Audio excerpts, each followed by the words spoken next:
নমস্কার সবাইকে। আজকে রান্না করলাম ডিমের শাক। শাকগুলিকে ভালোভাবে বেছে কুচি কুচি করে কেটে জল দিয়ে ভালোভাবে ধুয়ে নিয়েছি। তারপরে একটি বেগুন আর একটি আলু কুচি করে কেটে নিয়েছি। প্রথমে বেগুনগুলিকে ভালোভাবে ভেজে নুন হলুদ দিয়ে লাল লাল করে ভেজে তুলে নেব।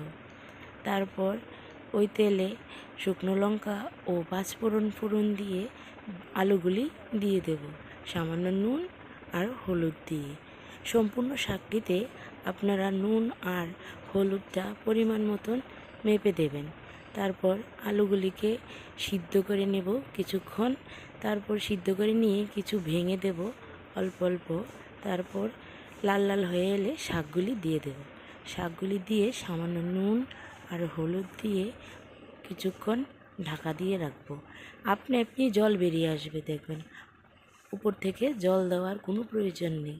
তারপর শাকগুলি হয়ে এলে বেগুনগুলি দিয়ে দিলাম। বেগুনগুলি দিয়ে কিছুক্ষণ নাড়াচাড়া করে একটু শুকনো করে নামিয়ে নিলেই রেডি